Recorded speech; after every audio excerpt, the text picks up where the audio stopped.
Hello everyone, how are you all? I hope you are fine and feeling safe. Welcome back हम सबके अपने YouTube channel BMS lecture 17 में। आज का हमारा टॉपिक रहेगा विद्रदी। ये मैं बेसिकली आपको शल्य तंत्र की पेपर फर्स्ट के पार्ट बी के टॉपिक करा रही हूँ। ठीक है, तो विद्रदी में आज हम पढ़ेंगे इसके निदान के बारे में, संप्राप्ति क्या है, इसके भेद, वात, पित्त, कफ, सनिपातज, रक्तज, अघंतुज, अभ्यंतर विद्रदी जो चरक जी ने मानी है, सुश्रुत जी की है, वो मैं बताऊंगी। साध्य साध्यता, चिकित्सा, वात की क्या है, पित्त की क्या है, कफ की क्या है, अपक्व अंतर्विद्रदी की, पक्व की। ठीक है, ये और इसके अंदर हम बात करेंगे बेसिकली एब्सेस। ठीक है, तो एब्सेस तक मैं आपको यहाँ पे कराऊंगी। उससे पहले जिस भी स्टूडेंट को बीएमएस फोर्थ ईयर की क्लासेस ज्वाइन करनी है या फिर आपको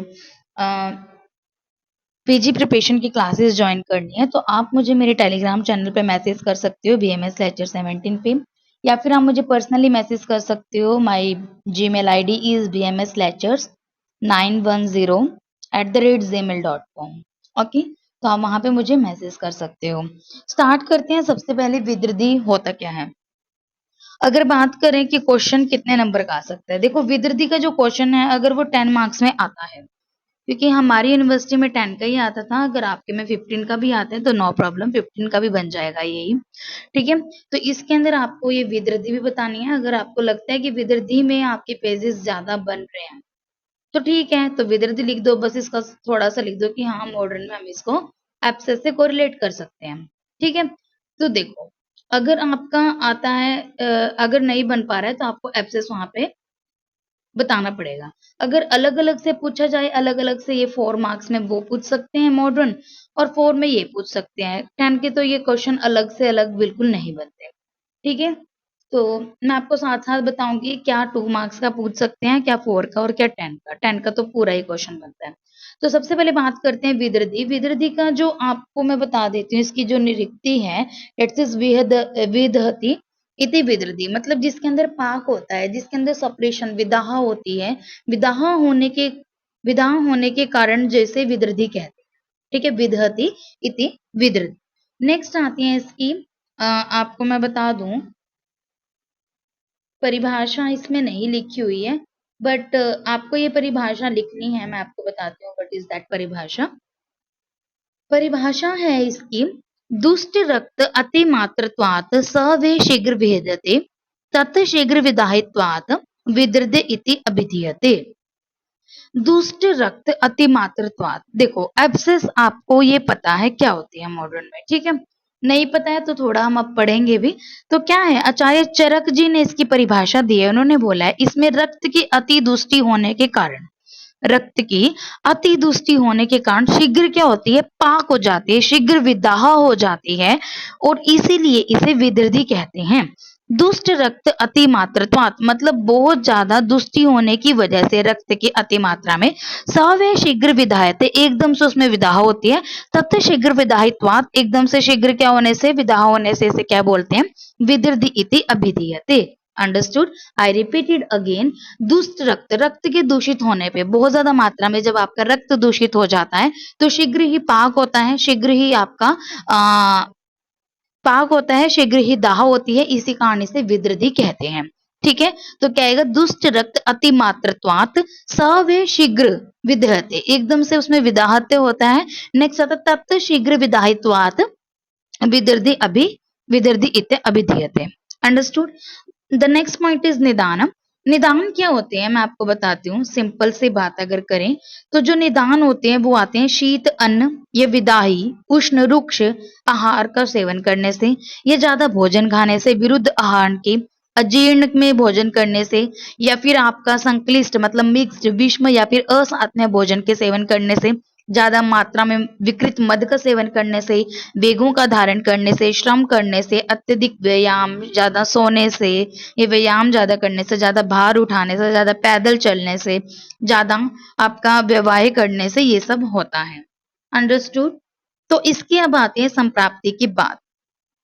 अगर मैं इसका श्लोका पढ़ूं तो इसमें लिखा है त्वक, त्वक रक्त मांस मैदान से प्रदुष्ट, इसमें भी लिखा है त्वक रक्त मांस मैदान से प्रदुष्य, प्रदुष्य स्थित सम आश्रिता। But that mean of that, प्रदु देखो त्वक ठीक है। त्वग मतलब कि त्वग है, इसके अंदर रक्त है, मांस है और मेद है। इसमें चार चीजें हैं, एक त्वचा है, उसके बाद रक्त है, फिर मांस है, फिर मेद है। इसको क्या करता है, दूषित करके अस्थि के अंदर आश्रित होकर धीरे धीरे भयंकर शोथ को उत्पन्न करता है।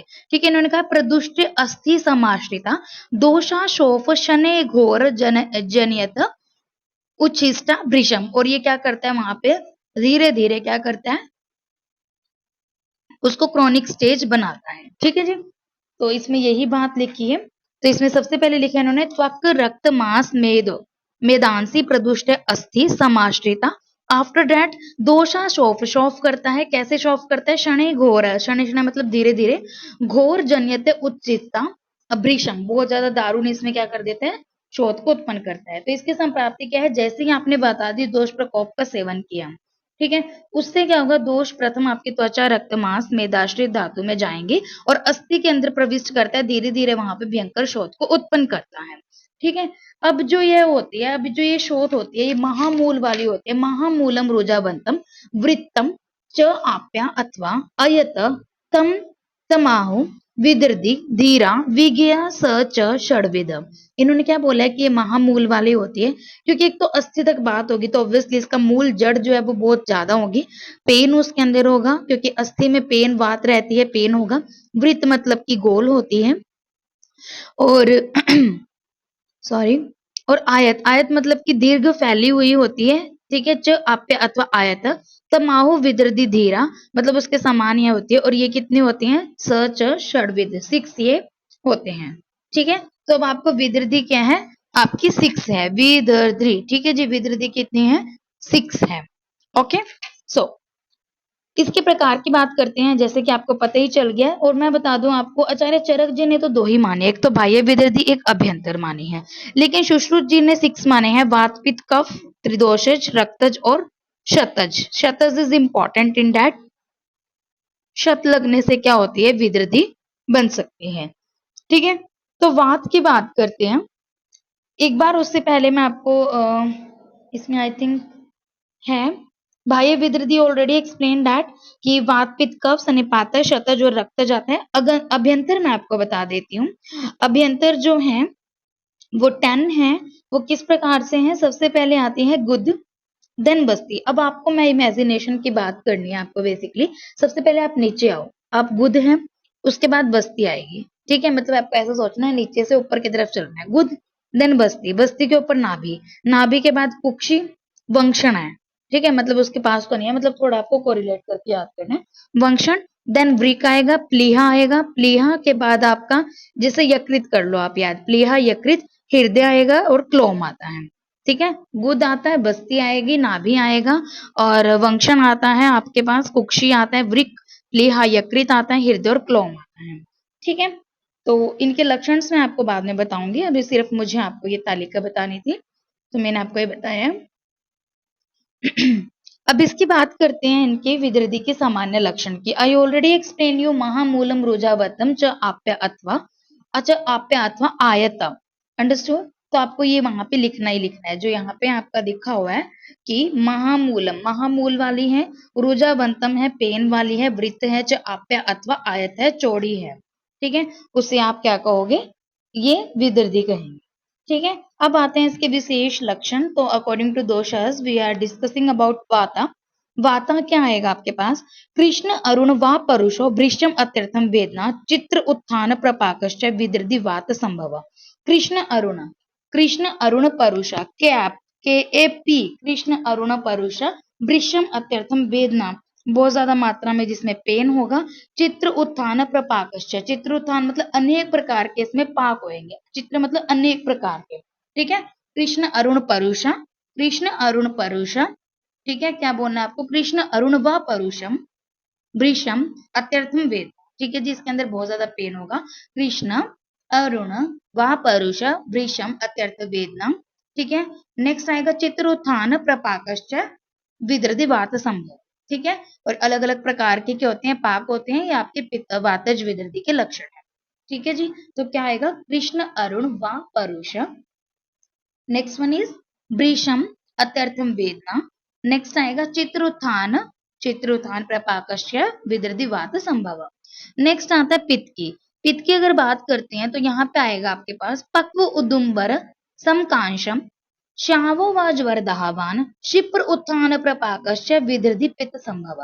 वहां पे चित्रुत्थान था, यहाँ पे क्षिप्र है। क्षिप्र मतलब एकदम से जो पाक होगा उसको बोलेंगे। पित्त में क्या आएगा पक्व उदुम्बर समकांश, मतलब जैसे गुल्लर होता है पक्व उदुम्बर होता है उसके जैसा मिलेगा। शाम मिलेगा पक्व उदुम्बर समकांश श्यामम व ज्वर दाहवान, उसके अंदर ज्वर होगा दाह होगी और एकदम से क्या होगा उसकी विदृधि होगी। क्षिप्र उत्थान प्रपाकश्च विदृधि पित्त संभव। ठीक है, पक्व उदुम्बर समकांशम होगा। नेक्स्ट उसमें शाम होगा व ज्वरवान होगा, ज्वर दाहवान क्षिप्र उत्थान प्रपाकश्च विदृधि पित्त संभव। ठीक है, आप यहाँ पे ठीक है। नेक्स्ट आता है कफ। कफ में आपका क्या आएगा श्याम सदृश पांडु शीत स्तब्ध अल्प वेदना चिर उत्थान प्रपाकश्च। यहाँ पे क्या है चिर उत्थान है, चिर उत्थान प्रपाकश्च सकंडुश्च कफ उत्थित।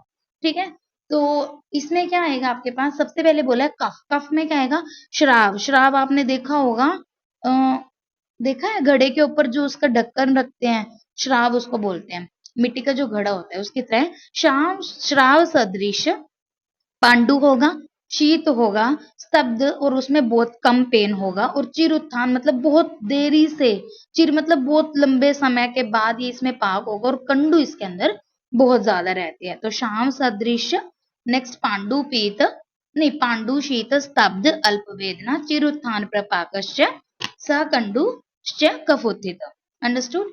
नेक्स्ट आता है यहाँ पे बात सन्निपातज की। सन्निपातज में क्या आएगा नाना वर्ण की इसमें रुजा रहती है, अलग अलग प्रकार का पेन होगा, अलग अलग प्रकार के स्त्राव होते हैं। नेक्स्ट इन्होंने कहा है कि इसके अंदर विशाल आकार घटालो विषमो महान, मतलब कि इसमें विशाल आकार होता है, विषम पाक होता है, विषम ही चिकित्सा आदि इसमें लक्षण दिखाई देता है, सब कुछ इसमें विषम होगा।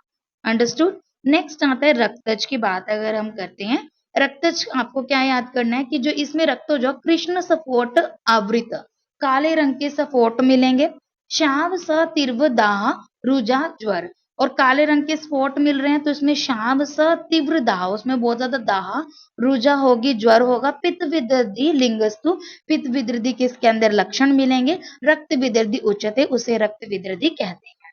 ठीक है, आई रिपीट, सबसे पहले उन्होंने कहा है कि इसमें कृष्ण सपोर्ट मिलेंगे, कृष्ण सपोर्ट आवृता, कृष्ण सपोर्ट मतलब उसमें मिलेंगे, उत्पन्न होता है शाव आएगा, शाव सतीर्व वेदना ज्वर रहता है, दाह शाव सतीर्व दाह ज्वर रहता है, फिर इसके अंदर बेसिकली ज्वर दाह रुजा ज्वर रहता है, दाह होगी रुजा देन ज्वर, पित्त विदृधि लिंगस्तु और रक्त विदृधि उच्चते। नेक्स्ट आता है यहाँ पे आपका अगंतुज की अगर हम बात करते हैं। अगंतुज क्या होता है कोई भी चोट लगने से, है ना, बाहरी कारणों से होता है। तो जैसे अश्वपतन है, प्रहार आदि कारणों से उत्पन्न व्रण, अथवा या फिर अपथ्य सेवन के कारण जैसे वात बढ़ जाती है, वात प्रकोपित होकर क्या करता है रक्त और पित्त को विकृत कर देता है। जब आपकी वात बढ़ती है वो आपको क्या करता है रक्त और पित्त को विकृत कर देता है, जिससे क्या होता है वहां पे ज्वर, तृष्णा, दाह आदि आपको लक्षण दिखाई देते हैं। ज्वर दाह तृष्णा आपको दिखाई देंगे और इसे अगंतुज विदृधि कहते हैं, और ये बेसिकली इसमें लक्षण जो है वो वे पित्तज विदृधि के समान आपको मिलेंगे। ठीक है, तो ये जो इसके अलग अलग मैंने आपको बताया, आपको अलग अलग 2 मार्क्स में पूछ सकते हैं या फिर आपको 4 मार्क्स में भी इनके लक्षण पूछ सकते हैं। ठीक है, अब आता है यहाँ पे अलग से है, इसमें मैं बता देती हूँ आपको। जो दोष के अनुसार विदृधि में स्त्राव आता है, तो वातज विदृधि में पतला होगा तनु, पित्त में पित्त स्त्राव और कफ में श्वेत स्त्राव रहता है। ठीक है, नेक्स्ट है अंतर विदृधि। अंतर विदृधि क्या होता है, इसमें आई थिंक वो नहीं है अंतर विदृधि। ठीक है, तो मैं आपको बता देती हूँ आपको अंतर विदृधि में क्या करना है। देखो अंतर विदृधि होता क्या है, ये यहाँ पे लिखा है पृथक संभुया व दोषा कुपिता। मैं बता देती हूँ, जो अहित आहार विहार के सेवन करने से कुपित जो दोष होते हैं वो गोल के स्वरूप में, गोले के स्वरूप की ओर और वल्मिक के समान, वल्मिक मिट्टी देखी है आपने, और वो अपना घर नहीं बना देती, वैसे वल्मिक के समान ऊंची उठी हुई अंतर विदृधि को उत्पन्न करती है। जो अहित आहार आप लोगे वो क्या करते हैं, जो कुपित दोष होते हैं गोल और वल्मिक के समान उठी हुई अंतर्विदृद्धि उत्पन्न करते हैं। अब अंतर्विदृद्धि के स्थान आई ऑलरेडी एक्सप्लेन यू, गुद है, बस्ती है, देन आपको नाभि, कुक्षी आएगा, वंक्षण आता है, वृक्क आता है, प्लीहा, यकृत, हृदय, क्लोम है। ठीक है जी। तो अब हम इनके बारे में पढ़ लेते हैं थोड़ा कि आचार्य चरक जी क्या बोलते हैं, आचार्य सुश्रुत जी क्या बोल देते हैं। तो आई थिंक इसका टेबल ही आपका सही रहेगा, पर फिर भी चलो लेट डिस्कस। अंतर्विदृद्धि के लक्षण ये भी इंपॉर्टेंट है। ठीक है, तो सबसे पहले एक बात करते हैं गुद की। अब गुद में आपका क्या होता है, मेन वात निरोध। ठीक है, अगर गुद में अगर विदृद्धि हो गई, अगर वहां पे गांठ बन गई कोई, तो वहां पे क्या रुक जाएगी, वात, तो वात निरोधश्च। ठीक है, नेक्स्ट है बस्ती। बस्ती में क्या हुआ, कृच्छ अल्पमूत्रता, बड़ी कठिनाई से और अल्पमूत्र आएगा, ये मैं सुश्रुत जी के अकॉर्डिंग बता रही हूँ आपको। ठीक है, नेक्स्ट है नाभि। नाभि में क्या आएगा आपके पास, हिक्का तथा अटोप। नाभि में क्या आएगा, हिक्का तथा अटोप होगा। कुक्षी में क्या होगा, कुक्षी मारुत कोपनम, वायु का क्या हो जाएगा, कॉप हो जाएगी और ज्यादा बढ़ जाएगी। ठीक है, उसके बाद आता है वंक्षण। वंक्षण में क्या आएगा, कटी पृष्ठ ग्रह तिरवो, मतलब कमर में पीठ में बहुत ज्यादा जकड़ाहट हो जाती है। ठीक है, और वृक्क में क्या आएगा, वृक्क मतलब आपको पता है किडनी यहाँ पे पार्श्व में होती है, तो पार्श्व संकोच। और प्लीहा, हाँ, पार्श्व संकोच आएगा। ठीक है, और प्लीहा के अंदर क्या आएगा, प्लीहा उच्छ्वास अवरोधनम। प्लीहा में आपका उच्छ्वास जो है वो रुक जाता है, श्वास का अवरोध हो जाता है। और हृदय में तो सारे शरीर में ही सर्वांग प्रगह सतिर्वो हृदय शूलश्च दारुण, सारे शरीर में बहुत ज्यादा पेन हो जाता है इसमें, दारुण बहुत ज्यादा। ठीक है, और यकृत की बात करें तो यहाँ पे आएगा दैट्स श्वासो यकृत तृष्णा च पिपासा क्लोमजे अधिक। ठीक है, तो क्या आएगा यहाँ पे, जो यकृत है, देखो प्लीहा में भी उच्छ्वास से रिलेटेड है, यकृत में भी वही है। यकृत में भी क्या है, श्वासो यकृति तृष्णा च, तृष्णा इसमें अलग से आ गया। एंड क्लोम में आपका क्या आएगा, पिपासा। ठीक है जी, पिपासा क्लोम जे अधिक। ठीक है, पिपासा इसमें इंक्रीज हो जाती है। ठीक है, तो क्लोम को ऐसे याद रखना है, रिलेटेड टू कंठ, तो प्यास ज्यादा लगेगी। आई रिपीट, गुद में क्या आएगा, गुद वात निरोधस्तु, बस्तो कृच अल्पमूत्रता। फिर आता है आपके पास नाभि, हिक्का तथा अटोप, कुक्षो मारुत कोपनम, कटी पृष्ठ ग्रह स तिर्व, वंक्षण उत्थत विदृधि। वंक्षण के बाद आपका वृक्क आता है, वृक्क पार्श्व संकोच। फिर प्लीहा, प्लीहा में उच्छ्वास आता है, उच्छ्वास अवरोधनम। आफ्टर दैट प्लीहा यू हैव हृदय सर्वांग प्रग्रह सतिर्व हृदय शूलश्च दारुण। आफ्टर दैट यकृत श्वास तृष्णा रहता है और क्लोम में पिपासा अधिक रहती है। ठीक है, ये आपका अकॉर्डिंग टू सुश्रुत जी है। नेक्स्ट आता है आचार्य चरक जी क्या बोलते हैं, इनकी मैं बता देती हूँ आपको। इनका तो आपको टेबल से ही समझ आएगा। देखो, आचार्य चरक जी ने गुद तो नहीं माना है, इन्होंने 9 माने। ठीक है, ऑलरेडी यहाँ पे लिखा भी है, चरक जी ने 9 माने हैं। तो गुद में इन्होंने नहीं माना, तो बस्ती की बात करते हैं। बस्ती में चरक जी बोलते हैं मल मूत्र त्याग करते समय कठिनाई और बहुत ज्यादा स्मेल आएगी। वही बात आ जाएगी कि दुर्गंधता होगी और उसमें स्मेल होगा। हाँ, दुर्गंध और कठिनाई होगी, सॉरी। नाभि में उन्होंने भी हिक्का और अटोप बताया था, इन्होंने हिक्का हिक्का बताया।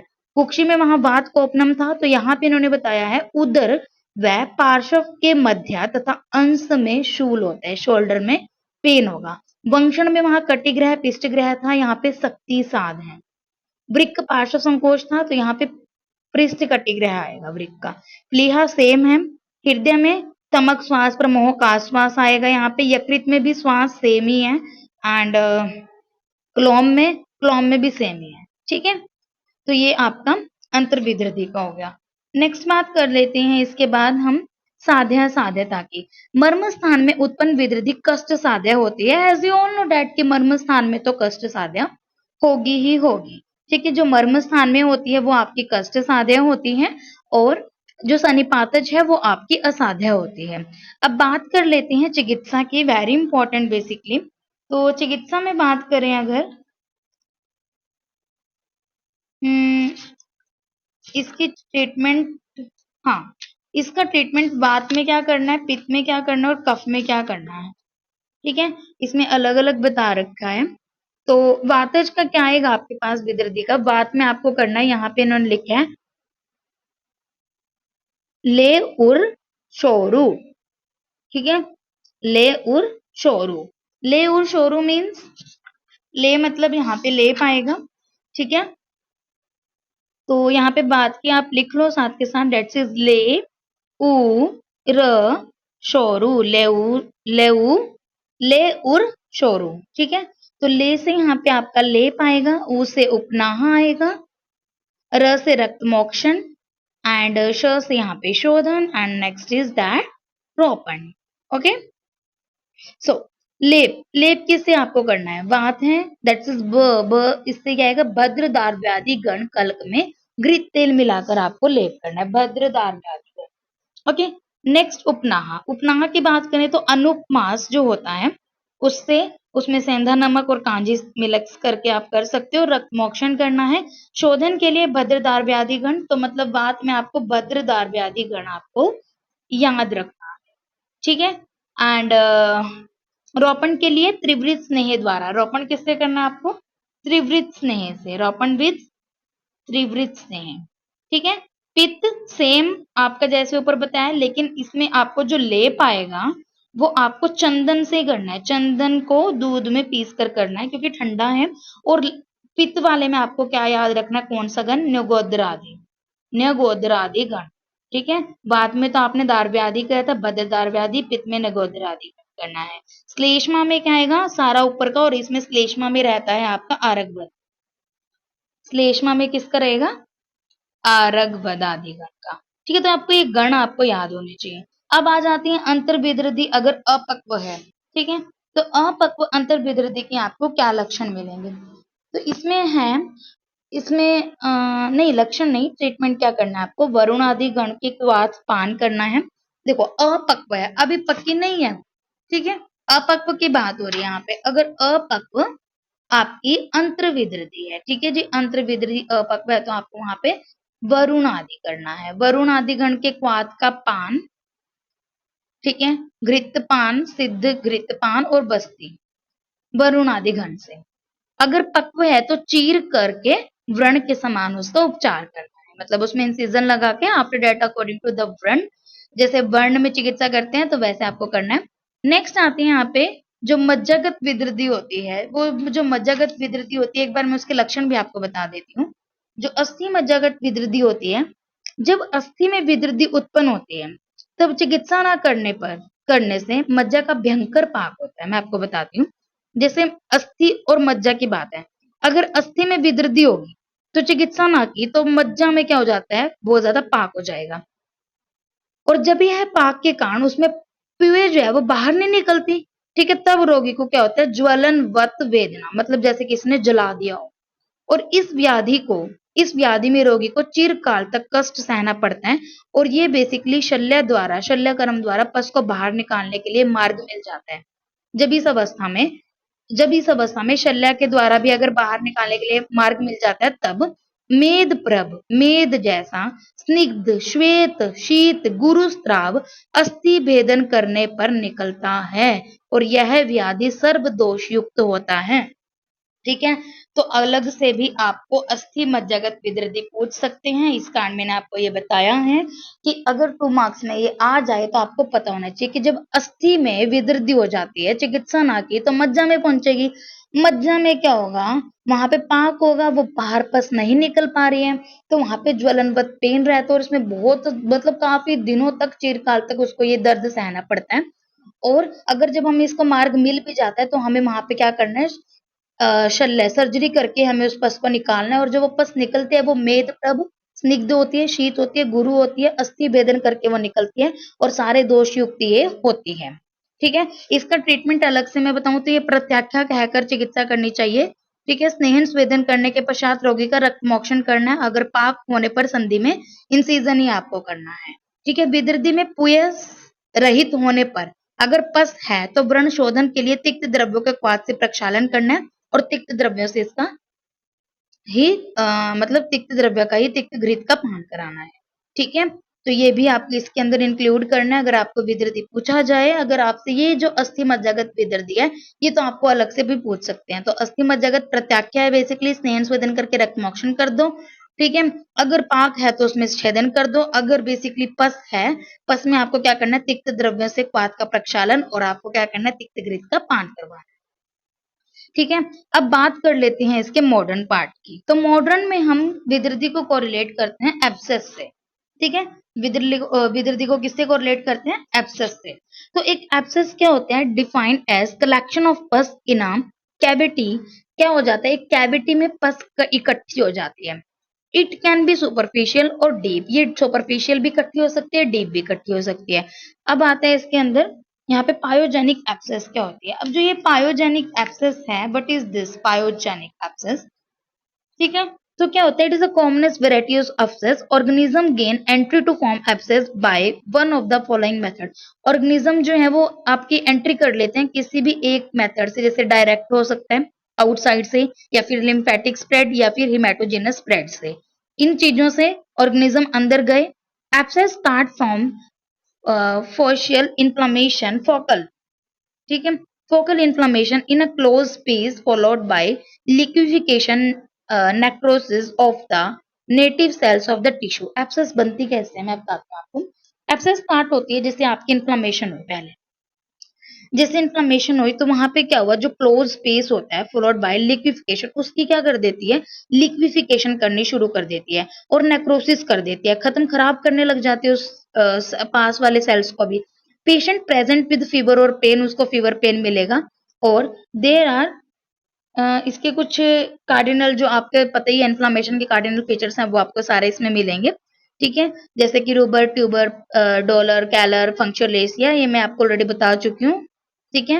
व्रनशॉफ की वीडियो में अगर आपने वो नहीं देखी है तो आप मेरी शल्ला की प्लेलिस्ट चेक करना, आपको वहां पे वो वीडियो मिल जाएगी। ठीक है। तो ये पायोजेनिक है। तो पायोजेनिक में बेसिकली क्या हुआ, पायोजेनिक बहुत कॉमन रहती है एब्सेस। ऑर्गेनिज्म कैसे एंटर करते हैं, एक तो आपका डायरेक्टली, एक आपके लिम्फ के थ्रू, एक आएगा हिमेटोजेनस स्प्रेड। ठीक है। तो स्टार्ट होते जैसे ही इन्फ्लामेशन हुई क्लोज स्पेस में, वहां पे लिक्विफिकेशन होने लग जाती है, नेक्रोसिस होने लग जाती है, नेटिव सेल्स को खत्म करने लग जाती है, और पेशेंट आएगा पेन के साथ, फीवर के साथ, और सारे इसमें इन्फ्लामेशन के सिम्टम्स आएंगे। नेक्स्ट आता है पायमिक एब्सेस। पायमिक एब्सेस जो होती है वो जनरली मल्टीपल होती है, and all of them generally occur spontaneously and lodge different part of body. कहीं कहीं अलग अलग होती है ये, और स्पॉन्टेनियसली होती रहती है ये, और काफी सारी ये होती हैं। ठीक है। नेक्स्ट आता है कोल्ड एब्सेस। जो ये कोल्ड एब्सेस होती है because of most that is because as इसमें जो होती है मैं बताती हूँ, क्योंकि इसको कोल्ड एब्सेस अलग से ही बोली है, क्योंकि और जो होती है वो आपके वार्म एब्सेस होती है। ठीक है। तो नो इन्फ्लामेशन, इसके अंदर कोई इन्फ्लामेशन नहीं होती। ठीक है जी। और ठीक है। और इसकी जो साइट होती है वो टीबी होता है, TB of lump, node, neck, axilla. ठीक है। ग्राउंड रीजन पे मिलते हैं। ट्रीटमेंट इसका इंसिजन एंड ड्रेनेज है, और क्लिनिकल सिम्टम्स के अकॉर्डिंग आप इसमें एंटीबायोटिक्स दे सकते हो। ठीक है। तो इसके अंदर हमने यही पढ़ा है। तो एब्सेस में सबसे पहले आपको बताना है एब्सेस होती क्या है। बेसिकली द कलेक्शन ऑफ पस होता है कैविटी में, एक पायोजेनिक एब्सेस है। ठीक है। कहाँ से कैसे एंट्री करते हैं, पायमिक है, कोल्ड एब्सेस है, एंड लास्ट इज इसका ट्रीटमेंट आता है। तो IND इंसिजन करो, ड्रेनेज करो, और इसका क्लिनिकल सिम्टम्स इसमें आप एंटी, मतलब जैसे कि क्लिनिकल अगर आप देखो ट्रीटमेंट, तो एंटीबायोटिक्स देने हैं। इसके अंदर एक चीज मिस हो गया, वो मैं आपको बताती हूँ। सबसे इंपॉर्टेंट है इसके अंदर एक हिल्टन मेथड आता है। ठीक है। इसके अंदर आता है हिल्टन मेथड। अब ये हिल्टन मेथड होता क्या है मैं आपको बता देती हूँ, आप ओरली सुन लीजिए। This method is use when there are important structures beneath the abscess. जब एब्सेस के नीचे इंपॉर्टेंट स्ट्रक्चर्स हों, लाइक नर्व्स, आर्टरीज एक्सेट्रा। और ये कॉमनली परफॉर्म किया जाता है एक्जिला पे, नेक पे, ग्रॉइन रीजन पे। These skins and subcutaneous tissues are incised. Skin और subcutaneous टिश्यू को कट किया जाता है, इंसाइज किया जाता है, same manner as liberal method. Liberal भी मैं आपको बता दूंगी। And the skin and subcutaneous tissues are incise, ये बता दिया। The close artery forcep, close artery forcep is then push into the abscess cavity through the deep fascia. आपको ये क्या करने हैं, क्लोज आर्टरी फोर्सेप आपको पुश करनी है उस एब्सेस के वहां तक। Then the jaw of artery forcep are open, फिर वो ओपन करने हैं in the direction parallel to the vital structure to drain the pus, की ड्रेन हो जाए। The entire cavity is explored for addition locally and packet, सारे वहां पे ड्रेसिंग कर देने एंटीसेप्टिक सॉल्यूशन से। ठीक है। तो और इसके अंदर एक तो ये हिल्टन मेथड है, ठीक है। हिल्टन में क्या क्या है, सबसे पहले कहाँ पे करते हैं, जहाँ पे एब्सेस के नीचे इंपॉर्टेंट स्ट्रक्चर्स हों, तो क्या करना है, स्किन में या सबक्यूटेनियस टिश्यू पे इंसिजन करना है, आर्टरी फोर्सेप्स वहां पे इंट्रोड्यूस मतलब डालना है, फिर वहां पे बंद करके डालना है, फिर वहां पे ओपन कर देना है, और जो भी आपको जैसे पस पॉकेट सारी उसकी खोल देनी है, बाहर पे उसको निकाल देना है, और सारे वो किससे ड्रेसिंग कर देनी है अंदर, एंटीसेप्टिक से। सिंपल लाइब्रल इंसिजन क्या होता है, सिंपल लाइब्रल इंसिजन वो होता है when the abscess is superficial, और लाइब्रल मतलब large incision is made on most prominent and dependent part, मतलब जो उसका जैसे एक एब्सेस है ऊपर ही है, ठीक है, तो इसमें बड़ा सा कट लगा देते हैं जहां से वो एन उठ सी रही हो ऊपर से। द ग्रेविटी में help if incision is made on most dependent part of abscess, आपको पता है जो डिपेंडेंट है अगर उस पर ही कट मारेंगे तो ग्रेविटी क्या होती है, वहीं से बाहर निकलने की कोशिश करेगी। After drainage of pus, finger should be inserted into the pus abscess cavity to break all the remaining pus pockets. Drain करने के बाद फिंगर आपको इंसर्ट करनी है और सारे जितने भी पस पॉकेट्स हैं उनको सारे ब्रेक करके बाहर निकालना है। एनी रिमेनिंग पस पॉकेट में lead to chronic sinus formulation, so care must be taken. अगर वहां पे कोई रह गई तो आपको दोबारा वो क्रोनिक हो सकती है, तो इस कारण आपको वहां पे बहुत ध्यान रखना है और बाद में उसकी एंटीसेप्टिक से ड्रेसिंग कर देनी है, पैक कर देना है उसको, ठीक है। तो इतना ही है। अगर इन्वेस्टिगेशन अगर हम वैसे अलग से देखें तो इसमें आप ब्लड टेस्ट ईएसआर करा सकते हो, एंड ट्यूबरक्लिन टेस्ट करा सकते हो, चेस्ट एक्सरे और एफएनएसी फाइन नीडल एस्पिरेशन आप करा सकते हो, और पस कल्चर करा सकते हो, ठीक है।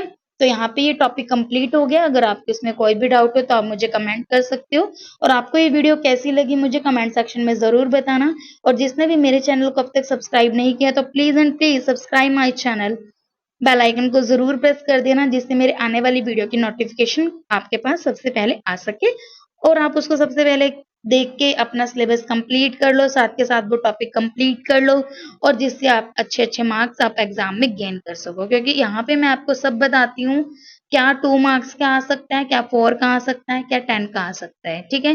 तो आई थिंक ये आपके लिए हेल्पफुल होगी, ठीक है।